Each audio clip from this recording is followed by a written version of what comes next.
এই দেখো বন্ধুরা, একটা নতুন শিব মন্দির হয়েছে বাইগাছিপাড়া। এখানে আসলাম আমরা মন্দিরে মহাদেবকে দর্শন করতে। এখন এখন এই জায়গাটা স্নান করে দিয়েছে। এই যে মহারাজ, কি সুন্দর মন্দিরটা। এটা ছিল পিছনে, আগে এই জায়গাটা মাটি ছিল, এখন এই জায়গাটা হচ্ছে কি করে দিয়েছে। ঠাকুর মুখে চলে এসেছে।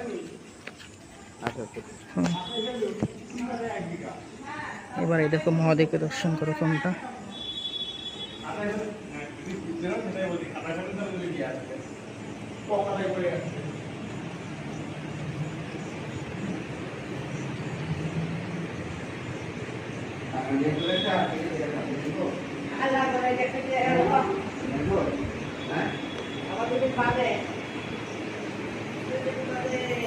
এমন পুজো হবে এখানে।